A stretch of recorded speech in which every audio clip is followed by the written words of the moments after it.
नमस्कार, जोहार। स्वागत है आप सभी का संकल्प से सिद्धि कार्यक्रम में। दोस्तों, इस कार्यक्रम के माध्यम से हम आपकी मुलाकात ऐसी पर्सनालिटीज से करवाते हैं जिन्होंने अपने जीवन में एक संकल्प लिया था। उस संकल्प को पूरा करने के लिए उनके अंदर एक जुनून आया और उन्होंने उस कार्य को सिद्ध किया। आज इसी क्रम में हम आपकी मुलाकात करवाने जा रहे हैं ज्योति सरो रबर के फाउंडर मनोज कुमार जी से। बता दें कि Manoj Kumar ji engineering material science पे भी रिसर्च कर रहे हैं, तो इसके बारे में भी हम इनसे जानेंगे और कैसे ये इस फील्ड में आए इसके बारे में भी आइए हम इनसे जानते हैं। तो मनोज जी, बहुत बहुत स्वागत है आपका हमारे कार्यक्रम में। जोहार, नमस्कार। आप लोगों ने मुझे इस कार्यक्रम में बुलाया, इसके लिए पूरी आपकी टीम को बहुत बहुत बधाई। मेरा नाम मनोज कुमार है। मैं बेसिकली मेरी क्वालिफ़िकेशन मैकेनिकल इंजीनियरिंग मैंने किया, उसके बाद post graduation MBA in marketing. मैं जब नौकरी में था तो मुझे ये लगा कि एज ए मेंटेनेंस इंजीनियर कुछ ऐसे प्रोडक्ट्स हैं जिसमें कि इंडस्ट्री को बहुत सी लॉसेस होती हैं। उस बेस में जैसे मटेरियल साइंस ऐसे प्रोडक्ट हैं जिनको कि हम लोग उसमें रिसर्च कर सकते हैं और उसके आगे हम लोग बढ़ सकते हैं। जमशेदपुर स्थित एक युवक जो कि इंजीनियरिंग मटेरियल साइंस पे रिसर्च कर रहा है, ज्योति सरो रबर का फाउंडर है, तो इसके बारे में तो हम आपसे जानेंगे ही, लेकिन सबसे पहले हम आपसे जानना चाहते हैं कि ज्योति सरो रबर का क्या कंसेप्ट है और ये कैसे इसके माध्यम से आप लोगों को सर्व कर रहे हैं। ज्योति सरो रबर एक basically purely engineering based company है जो इनोवेशन करती है एंड इस इनोवेशन को करने के बाद से उस प्रोडक्ट का पेटेंट कराती है। पेटेंट करने के बाद से उसका वो कमर्शियलाइजेशन खुद का प्रोडक्शन करती है। ये ज्योति सरो रबर सिर्फ इंजीनियरिंग प्रोडक्ट ही नहीं है, हम लोग अपने समाज में कुछ दायित्व भी रखते हैं। उसमें हम लोगों ने अपने दायित्व में ये रखा है कि जो वहाँ के लोकल जनजाति है उनको अपने नौकरी में रखना, उन्हें ट्रेंड करना बेसिक जीरो से, प्लस इन्वायरमेंट के लिए हम लोग कुछ पेड़ एंड फल के पेड़ हम लोगों ने डिस्ट्रीब्यूशन किया है। और हमारी प्रोडक्ट का जो USP है वो यह है कि अगर कोई भी ऐसे क्षेत्र जहाँ पे दो प्रोडक्ट एक दूसरे से रगड़ाते हैं तो उसमें घर्षण पैदा होती है और वो जल्दी से जल्दी वियर होता है, तो हम उस मटेरियल पे रिसर्च करते हैं एंड उसके लाइफ को 10 गुना और 12 गुना बढ़ाते हैं, जिससे क्या होता है एनर्जी सेविंग होती है। जब एनर्जी सेविंग होती है तो cost of the production reduce होता है। लाइफ बढ़ने से क्या होता है कि कॉस्ट ऑफ ब्रेकडाउन कम हो जाता है एंड इससे क्या है कि उस प्रोडक्ट का वायबिलिटी बढ़ जाता है। प्रोडक्ट से आपका मतलब है कि कोई भी मशीनरी है, किसी भी तरह का प्लांट है, अगर उसका ब्रेकडाउन हो गया या उसके कोई कंपोनेंट्स खराब हो गए तो उसको आप ठीक करते हैं रबर या सेरामिक रबर के माध्यम से। किस प्रकार से हम जानना चाहेंगे? मैं थोड़ा आपको इस विषय को अगर समझना है तो थोड़ा मुझे आपको एक्सप्लेन करना पड़ेगा। बेसिकली ये झारखंड क्षेत्र जो है वह है इंडस्ट्री का है, जिसमें यहाँ minings, steel industry, cement industries, ये बहुत सी इंडस्ट्रीज़ हैं। और इन सभी इंडस्ट्री में क्या होता है कि जब एक जगह से बहुत से मिनरल्स, टन्स ऑफ मटेरियल एक जगह से दूसरी जगह ले जाना पड़ता है, तो जब हम एक जगह से दूसरी जगह ट्रांसपोर्ट करते हैं तो उसमें कन्वेयर बेल्ट एक लाइन होता है जिससे कि हम मटेरियल को एक जगह से दूसरी जगह लेके जाते हैं। ये लाइन जो है वो 500 मीटर 1000 मीटर का होता है। उसमें एक प्रोडक्ट होता है आइडलर, जिसके ऊपर वो काला वाला बेल्ट चलता रहता है। तो उसमें ऑलवेज क्या होता था कि वो प्रोडक्ट बहुत जल्द घिस जाता था और वियर हो जाता था और ब्रेकडाउन बहुत होता था। एक स्टडी है कि एक बड़ी स्टील इंडस्ट्री, कोई भी एक बड़ी स्टील इंडस्ट्री है, उसमें अगर वो 1 घंटे का ब्रेकडाउन होता है तो करीब 38 करोड़ का उनको लॉस होता है। तो एक इंडस्ट्री ने मुझे बोला कि इसमें मुझे लाइफ को इन्हांस करना है 10 टाइम्स। तो हम लोगों ने उस प्रोडक्ट को इंजीनियरिंग किया, बैक इंजीनियरिंग किया, उसमें रिसर्च किया और उसमें रबर, सिरामिक, पॉलीमर को मिक्स किया। एंड रबर और सिरामिक को मिक्स करना एक ऐसा इंजीनियरिंग है जो कि सिरामिक नॉन रिएक्टिव है एंड रबर 200 डिग्री पे मेटल हो जाता है। सो ये टेक्नोलॉजी हम लोगों ने डेवलप की और इससे प्रोडक्ट जो है 10 टाइम्स मोर इफ़िशेंट हुआ और एनर्जी इफ़िशेंट हुआ। एक कंपनी है जिसका मैं नाम शायद यहाँ पे नहीं रिवील करूँ, उन्होंने अपने ये में डाटा में लिखा है कि इससे उनके कंपनी को 1800 मिलियन रुपीस का प्रॉफिट हुआ है विद दिस इनोवेशन ओनली, और इस प्रोडक्ट को हम लोगों ने पेटेंट भी कराया है। तो मनु जी, आपका बैकग्राउंड क्या था और इंजीनियरिंग मटेरियल साइंस की रिसर्च की तरफ आपका रुझान कब और कैसे आया? मेरा बैकग्राउंड तो जैसा मैंने बोला कि मैं मैकेनिकल इंजीनियर हूँ, और आफ्टर पासिंग मैं जब नौकरी में गया तो एज ए मेंटेनेंस इंजीनियर काम करता था। कब की बात है ये? ये मैं 2000 मीन्स 94 की बात है। मतलब आपने अपने करियर और जर्नी की शुरुआत नौकरी करने से की? या मैंने पढ़ाई के बाद से मैंने एक स्मॉल इंडस्ट्री थी, उसमें हम लोग सीमेंट इंडस्ट्री था, 100 टन BSK किल का, वहाँ पे मैंने नौकरी की। वहाँ जब नौकरी की तो उसमें मैंने ये देखा कि एक छोटे से सीमेंट प्लांट में जो 100 टन का है, उसमें जो 100 अगर ब्रेकडाउन हो रहे हैं तो उसमें से इस प्रोडक्ट जो मैंने प्रोडक्ट डेवलप किया है हाइब्रिड ऑयल, इस प्रोडक्ट के चलते अबाउट 70% का ब्रेकडाउन इसी के कारण है। और रात के जब मैं नौकरी करता था तो रात के 12 बजे 1 बजे प्लांट बंद हो गई तो आपको दौड़ के जाना है क्योंकि प्लांट प्रोडक्शन होना है। तो इसमें ऑलवेज ये रहता था कि आप सोए हुए भी हो और उठ के आपको प्लांट में जाना है। तो ये तो रिस्की भी होता होगा काफ़ी कि आप नींद में भी जा रहे हैं मशीन्स के पास, अगर नहीं उसका नींद नहीं, आप घर पे सोया, जब तक आप प्लांट तक पहुंचते हो तो आप टोटली आप अवेयर हो जाते हो, है ना। वो उस तरह की चीज़ें नहीं रहती हैं, लेकिन हाँ ये है कि आपके जो प्लांट का प्रोडक्शन इससे बहुत रिड्यूस हो जाता था। इससे ऑलवेज आपको एक होता है नॉर्मल लाइफ, वो नॉर्मल लाइफ में आपको इस तरह के अनप्रिडिक्टेड ब्रेकडाउन्स आ जाते थे। तो इस प्रोडक्ट को हम लोगों ने जब उसमें से ही मेरे दिमाग में था कि हाँ ये प्रोडक्ट को हम लोगों को डेवलप तो करना इन चैलेंजेस को आप कैसे फेस करते थे, जो ये अनप्रेडिक्टेबल ब्रेकडाउन्स आते थे, कभी भी रात को आ गए, नींद से उठकर जाना पड़ा, इसको आप कैसे मैनेज करते थे उस समय जब आप नौकरी में थे? उस समय तो कोई ये नहीं था, क्या कहते हैं, रास्ता नहीं था आपके पास। उसी तरह के जो कन्वेंशनल प्रोडक्ट्स रहते थे उसी प्रोडक्ट को आप लगा दे, रिप्लेस कर दिए एंड फिर से प्लांट को आप चालू कर लिए। So this was the solution. उसमें कोई ऐसा सॉल्यूशन नहीं था। इस बीच में क्या हुआ कि मैं अपने नौकरी से इंडस्ट्री की तरफ इसलिए गया कि जब आप नौकरी करते हो तो एक सिचुएशन आता है, जैसे एक इसको मैं इस तरह से लेता हूँ अपने लाइफ में कि अगर रामायण की संरचना हुई थी और राम को वनवास जाना पड़ा था तो कैकेयी का एक मेन सूत्रधार था।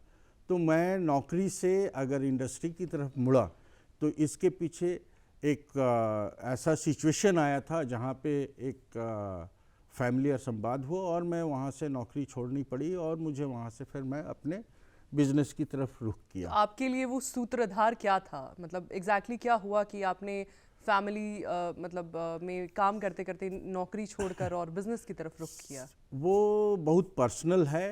ये कह सकते हैं कि मेरे फैमिली में जो मेरी वाइफ है उसको बहुत ज़्यादा सीरियस ये था। जब मैं नौकरी में छुट्टी मांगा तो मुझे छुट्टी नहीं मिला और उसके लाइफ एंड डेथ का सवाल था। तो उसके लिए मुझे ये सोचना था कि मैं नौकरी करूँ या पहले अपनी फैमिली को देखूँ। तो हमने डिसाइड किया कि पहले अपनी फैमिली को देख लो, जब ये फैमिली और दोनों बच्चे सही रहेंगे तो फिर देखते हैं दुनिया में क्या होता है। जब भगवान ने अच्छा ब्रेन दिया है, आपको हाथ पैर दिया है, तो आप जो भी काम करते हैं पहले फैमिली के लिए करते हैं। तो मैं पहले फैमिली को देखा, उसके बाद से मेरी ऐसी सिचुएशन आई जहाँ पे नहीं जॉब था, फैमिली का प्रेशर था और नहीं कोई बिजनेस था और नहीं कोई फैमिलियर सपोर्ट था। उस समय आप बिल्कुल खाली थे, कुछ समझ में नहीं आ रहा था कि क्या करूं, कहां से शुरुआत करूं, कैसे आगे बढ़ूं। तो उस फेज को आपने कैसे क्रॉस किया, कैसे आपने शुरुआत की? माइंड में तो ऑब्वियसली आपके पहले से ही चल रहा था कि ऐसा करना है, कुछ तो करना है। बेसिकली आप ये कहो कि मैं जो हमारे अब्दुल कलाम जो हमारे राष्ट्रपति हैं थे, जिन्होंने क्या कहते हैं परमाणु बम की आविष्कार किया। उनका कहना था डेयर टू ड्रीम, आप कम से कम सपना देखना कोशिश करो, आप जितना सपना देखोगे उतना कुछ ना कुछ कर लोगे। एंड उस समय जब ये सिचुएशन आया तो मैंने ये ड्रीम देखा कि मुझे और कुछ भी नहीं होगा तो मुझे अपनी जो भी मेरी काबिलियत है उस पर काम करनी है। और इस दौरान मैं जो मेरी नॉलेज थी उसके बेसिस पे मैं अपने कस्टमर्स के पास जाता था। वहाँ पे एग्जैक्टली एक कस्टमर है टाटा स्टील, उनको भी यही प्रॉब्लम थी कि उनके कन्वेयर बेल्ट्स बार बार फेल्यूर होते थे और उसमें क्या होता था कि उनके प्रोडक्शन लॉस बहुत होते थे। अगर 1 घंटा उनका कन्वेयर बेल्ट रुक गया तो 38 करोड़ का उनको लॉस होता था। उन्होंने बोला कि इस प्रोडक्ट पे आप रिसर्च करके कुछ कर सकते हो क्या, and that was the my click. And वहाँ एक ऐसा समय था जब मैं रिसर्च भी करता था, मेरे पास पैसे भी नहीं थे और रिसर्च के लिए मैं आईआईटी कानपुर को अप्रोच किया था। आईआईटी कानपुर में बहुत से क्या कहते हैं जो रिसर्च करने के जो कॉस्टिंग है वो थोड़े ज़्यादा थे। तो उस कॉस्ट को बियर करने के लिए मैं करीब 1 साल के आसपास अपने घर से पैदल स्टेशन जाता था। वहाँ से मैं लोकल ट्रेन पकड़ के खड़गपुर स्टेशन जाता था। वहाँ से फिर मैं आईआईटी खड़गपुर पैदल ही जाता था और वहाँ पे रिसर्च करता था आईआईटी खड़गपुर के साथ। और ये 1 साल के जर्नी के बाद से यह प्रोडक्ट बना। किस साल की बात है ये? ये 2006-07 की बात है। तो इंजीनियरिंग मटेरियल साइंस पे रिसर्च करते करते जब आप प्रोडक्ट डेवलप कर रहे थे उसके लिए भी तो कॉस्ट चाहिए था, कैसे आपने मैनेज किया? वो उसमें ऐसा होता है कि जब आप इस तरह की चीज़ों को धून पकड़ लेते हैं तो आपको ये नहीं लगता है कि आपके पास किसी चीज़ की कमी है। और जब आपका मतलब मेरा अपना ये बिलीव है कि आप सच्चे मन से कुछ काम को करना चाहते हैं तो कहीं ना कहीं ऊपर वाला है जो कि आपको सपोर्ट करता है। ये बात ऐसी हुई थी कि वहाँ खड़गपुर आईआईटी खड़गपुर के डीन डॉक्टर भौमिक, उनसे मेरी मुलाकात हुई। वो बोले मनोज, आप जो ये रिसर्च की बात सोच रहे हो ये आज तक मैंने कभी सोचा नहीं है, किसी ने भी इस तरह के प्रॉब्लम्स नहीं लेके आए। तो आपके जो ये कॉस्टिंग है, आपको 5 लाख रुपए का रिसर्च कॉस्टिंग लगेगा, आप इसको आप छोटे छोटे अमाउंट में आप हमको दे सकोगे। तो मैं क्या करता था कि मैं अपने जर्नी के टाइम में मतलब वो रिसर्च भी चलती थी, इसके लिए मैं मार्केट में छोटे मोटे आइटम्स बेचता था। मतलब जैसे छोटी छोटी टाटा स्टील में बहुत सी छोटी सी इंडस्ट्री है। तो आप सपोज कर लो कि मैं कुछ कांटी ले लिया, नेल्स ले लिए, कुछ बेयरिंग्स ले लिए, कुछ इस तरह के प्रोडक्ट्स। टाटा स्टील के ही प्रोडक्ट्स को आप बेचते थे टाटा मार्केट स्टील में? के प्रोडक्ट्स को, नॉर्मल मार्केट के प्रोडक्ट्स को लेके छोटी छोटी इंडस्ट्री को देता था। तो आप सपोज करो मैं दिन भर में अगर 20,000 रुपये का प्रोडक्ट अगर वहाँ जाके बेच दिया तो 2-3-4 हज़ार रुपये मुझे। कहाँ का प्रोडक्ट्स कहाँ बेचते थे आप? ये मार्केट में अवेलेबल जनरल आइटम्स, जैसे आप हार्डवेयर आइटम ले लो, एक तरह से आप ले लो मार्केट से खरीद कर मार्केट में ही बेचते मार्केट थे? से खरीद के मार्केट में ही बेच देते थे। तो से 20,000 रुपये का मटेरियल मैंने खरीदा और 20,000 उसको 30,000 रुपये में बेच दिया। तो छोटे छोटे तो छोटे छोटे अमाउंट्स आते रहे और वो फंडिंग और कॉस्ट था वो उसको आप हम लेते चले गए, मैच करते रहे। लेते चले गए। तो इसमें बेसिकली क्या है कि ये आपका डिटर्मिनेशन होना चाहिए कि मुझे कुछ करना है लाइफ में। तो पेशेंट मतलब आपको एकदम धैर्य रख के आपको काम करना होगा, तभी आप आगे बढ़ सकते हो। ये मेरे जीवन का यही एक सूत्र है यहाँ तक पहुँचने का। इसकी प्रेरणा कहाँ से मिली कि जो कॉस्ट आपको रिसर्च का देना है अपने रिसर्च के लिए, इंजीनियरिंग मटेरियल साइंस के रिसर्च के लिए, प्रोडक्ट डेवलप करने के लिए छोटे छोटे अमाउंट्स में ही देना है, बट उसके लिए क्या करना है, कैसे करना है, इसकी प्रेरणा और इसका थिंकिंग कहाँ से आया? इसका अगेन यही है कि मेरी जो वाइफ है, कई लोग अचानक से ब्लैंक हो जाते हैं कि क्या करे, कहाँ से पैसे लाए, छोटा अमाउंट तो छोटा अमाउंट ही सही, कैसे? हाँ, इसमें क्या है कि मेरी जो वाइफ है वो एमएससी केमिस्ट्री की हुई है। वो मेरी क्या कहते हैं, किसी कहावत भी है कि अगर किसी सक्सेसफुल मैन के पीछे एक वुमेन ज़रूर रहती है। तो जबकि मैं ये बात बता रहा हूँ उसमें कि ये बात है कि जब मेरे 2 बेटे थे और मेरी वाइफ थी, बच्चे छोटे छोटे थे, पैसे नहीं हो रहे थे, तो उसने ही ये आइडिया दिया कि ऐसा है कि आप जब ये तो कर रहे हैं, पैसे तो चाहिए, कुछ ना कुछ तो करना है। और चूँकि मेरी प्रीवियसली नौकरी की और थोड़ा सा सेल्स का भी आइडिया था, तो हम लोगों ने उसको सोचा कि क्यों नहीं हम लोग नॉर्मल छोटे छोटे ही स्टार्ट कर पाएँ। और उसकी ही प्रेरणा थी कि हम लोगों ने इस तरह से पैसे जोड़ना शुरू चालू किया। किया। तो उससे आपके परिवार का खर्च चल जाता था, बाल बच्चों का खर्च चल जाता था? चल तो जाता था। वो एक टाइम बहुत मुश्किल था। वो टाइम ऐसा था समटाइम्स कि अपने करियर को भी फंड करना है और साथ ही साथ परिवार, वाइफ, बच्चे सभी आपके ऊपर डिपेंडेंट है, सबका खर्च चलाना है। वो समटाइम्स ऐसा होता है कि आपको उस समय की बात है कि समटाइम्स मुझे मेरे पास इतने पैसे नहीं रहते थे कि मैं अपने बच्चों के लिए दूध भी खरीद पाऊँ। तो एक बहुत पर्सनल क्वेश्चन आपने पूछ लिया है। एक समय ऐसा था कि जब दूध के पैसे नहीं थे तो हम लोगों को जो अपने, चूँकि मैं बिहार से हूँ, तो बिहार में माड़ भात, मतलब चावल के साथ जो पसाने के बाद से जो माड़ निकलता है वो बहुत पौष्टिक होता है, वो सफिशिएंट होता है वो अगर कुछ ना हो sufficient तो। है, कुछ ना हो तो। हमने कई दिनों तक बच्चों को उस तरह से माड़ भात में से माड़ को निकाल के दूध की तरह उन्हें बॉटल में भर के पिलाया है। सो मैं वो भी दिन देखा हूँ।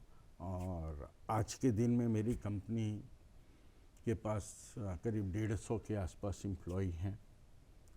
मेरी कंपनी आज के दिन में करीब 30-40 करोड़ की कंपनी है। आज हमारे पास 3 पेटेंट्स हैं। तो आपने पेटेंट्स और इनोवेशन की बात की, हम जानना चाहेंगे कि ये 3 पेटेंट्स कौन कौन से हैं? पहला पेटेंट तो हाइब्रिड आइडलर प्रोडक्ट है, जिसका कि आज के दिन में बहुत डिमांड भी है और इससे पूरे इन्वायरमेंट को और इंडस्ट्री को बहुत बेनिफिट हुआ। दूसरा पेटेंट है, मेरे एक डिज़ाइन पेटेंट्स हैं। आप ये बहुत टेक्निकल, मैं कैसे एज ए कॉमन आदमी को बताऊं। जैसे आप नॉर्मल कभी देखते होंगे ट्रक में बड़े बड़े स्टील के रोल्स जाते हैं, बहुत बड़ा बड़ा रोल जाता है। उस रोल्स को जाने में जब ट्रांसपोर्टेशन होता है रोड से, तो उसमें डैम्पिंग आ जाता है। उस डैम्पिंग को स्टॉप करने के लिए हमने एक रबर एंड उसके कंपोजिशन से एक ऐसे प्रोडक्ट बनाए कि वो डैम्पिंग जो था वो 33% रिजेक्शन 0% पे आ गया। तो उसके पेटेंट्स मेरे पास हैं। तीसरा एक प्रोडक्ट है कि जब स्टील इंडस्ट्री में आप लो कार्बन के वायर्स को एक जगह से दूसरी जगह ट्रांसपोर्ट करते हो ट्रक में, तो वो भी दो वायर आपस में घिस के पतले हो जाते थे। तो उसके लिए भी हम लोगों ने एक प्रोटेक्टेड कवर बनाया, जो कि वो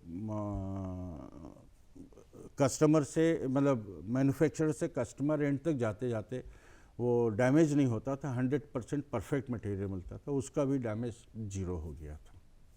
सो ये 3 प्रोडक्ट, तीनों प्रोडक्ट्स जो आपने डेवलप किए अपने मटेरियल साइंस इंजीनियरिंग के दौरान, तो इसका आउटपुट क्या उस रिसर्च से ही निकल कर आया या कैसे आया? ये रिसर्च से और ही। आइडिया कैसे आया इन तीनों प्रोडक्ट्स के पेटेंट को लेकर?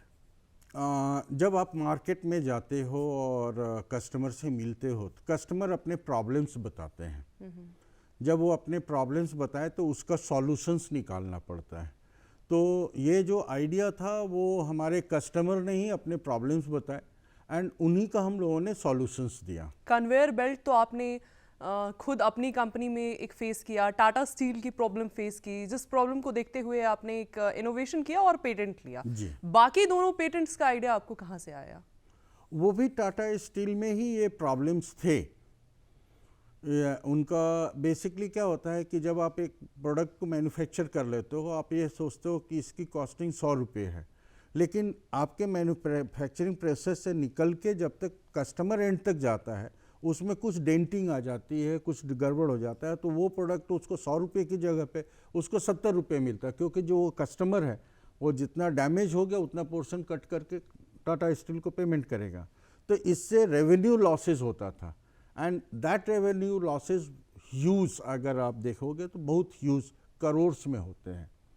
तो उसका सॉल्यूशन वहीं से हमको निकालना था। तो उन्होंने प्रॉब्लम दिया और उसके सॉल्यूशन को हम लोगों ने स्टडी करके कि कैसे इसको सेफली एक जगह से टाटा स्टील से लेके पूरी दुनिया तक भेजा जा सके। इन तीनों पेटेंट्स के डेवलपमेंट में कुल मिलाकर आपको कितना समय लगा और क्या-क्या मुश्किलें आपने फेस की? पहला पेटेंट तक आने, पहले प्रोडक्ट को डेवलप करने में मुझे करीब 3.5 साल के आसपास का समय लगा। 3.5 साल में मेरा conveyor belt hybrid idler, conveyor belt का हाइब्रिड आइडलर, ये प्रोडक्ट 3.5 साल लगे और इस प्रोडक्ट का प्रोटोटाइप बन के आया। उसको फिर हम लोगों ने एक्चुअल प्रोडक्ट में कन्वर्ट करके जब प्लांट में दिया तो उसका रिजल्ट बहुत ही अच्छा आया। जो 20 दिन 22 दिन का लाइफ था वो 200 से 300 दिन का लाइफ हुआ, and that was the my first product. Second product के लिए मुझे करीब 4 महीने लगे, क्योंकि उसमें तक मेरी खुद की कंपनी में रिसर्च सेंटर, मेरा लैबोरेटरी अपना सेटअप हो चुका था। जो टीम चाहिए रिसर्च करने के लिए वो भी टीम हमारे पास अवेलेबल थी। तो 3 से 4 महीने में हम लोगों ने दूसरे प्रोडक्ट को डेवलप कर लिया। और तीसरा प्रोडक्ट चूँकि वो था कि उसी मटेरियल साइंस का जो कंपोजिशन था उसमें थोड़े पोर्शन को चेंज करने से हम तीसरा प्रोडक्ट भी डेवलप कर पाए। सो इस तरह से वो पहली जर्नी तकलीफ दे थी, दूसरी और तीसरे प्रोडक्ट के जर्नी में वो everything was available with us, तो हम लोगों ने उससे आगे बढ़ के काम किया। मनोज जी, आपकी भाषा में हम जानना चाहेंगे कि पेटेंट क्या होता है और पेटेंट का बिजनेस में कितना अहम रोल है? पेटेंट एक ऐसी हमारे गवर्नमेंट ऑफ इंडिया के द्वारा दिया हुआ एक सुरक्षा है कि आप जो भी प्रोडक्ट को डेवलप करते हैं उसमें कुछ आपकी ब्रेन लगती है, एक्सपेंडिचर्स लगता है, कुछ ये सभी चीज़ें। तो वो आप जब पेटेंट लेते हैं तो वो टेक्नोलॉजी आपके पास है। अगर कोई आदमी उस टेक्नोलॉजी, उस तरह के प्रोडक्ट्स को बनाता है और वो मार्केट में डुप्लीकेसी करके जाता है, तो इस पेटेंट के थ्रू हम उसको प्रोटेक्ट कर सकते हैं। हम उसके ऊपर लीगल क्लेम कर सकते हैं कि आपने मेरे प्रोडक्ट का डुप्लीकेसी किया, इस पे हम आपको क्लेम करते हैं और मेरा इतना लॉस हुआ। तो उसमें लीगली कुछ प्रोसेस होने के बाद से आपको वो एक कॉस्टिंग और इस तरह। तो पेटेंट एक ऐसा ये कह सकते हैं सुरक्षा चक्र है जहां इनोवेशन को आप प्रोटेक्ट कर सकते हैं। बिजनेस में पेटेंट्स लेने के क्या फ़ायदे होते हैं? बिजनेस में पेटेंट लेने से फ़ायदा ये है कि जो दूसरे आपके कंपटीटर हैं जो इस एरिया में काम कर रहे हैं, वो उस पे वो काम करना रुक जाता है। और चूंकि आपके पास टेक्नोलॉजी सिर्फ आप ही के पास है और इस प्रोडक्ट से कस्टमर, जो हमारा कस्टमर है, जो इस प्रोडक्ट को यूज करेगा, उसको बेनिफिट हो सकता है, उसके प्रोडक्शन कॉस्ट रिड्यूस होती है। तो वो प्रोडक्ट मैं ही सिर्फ सप्लाई कर सकता हूँ उसको। तो इससे आपका बिजनेस ग्रो इजी होता है और इसमें क्या है कि आप प्रोटेक्टेड रहते हैं, उसमें इन्फ्रिंजमेंट नहीं होता है इसका। क्या इन तीनों पेटेंट्स के माध्यम से जो आपके बिजनेस का एनलार्जमेंट हुआ, जो आपने स्केल अप किया अपने एंटायर बिजनेस को, इन तीनों पेटेंट्स का किस तरीके से रोल था? इस पेटेंट्स का रोल ये था कि जब हम लोगों ने कस्टमर्स के पास गए और बताया कि इस तरह का प्रोडक्ट है, सो उन लोगों ने सबसे पहले सर्च किया कि क्या इस तरह का और किसी जगह पे प्रोडक्ट है या नहीं, क्योंकि ये उनकी नीड तो थी ही। मतलब क्या सिर्फ कस्टमर्स थे या नॉर्मल कोई बिग ग्रुप्स भी थे?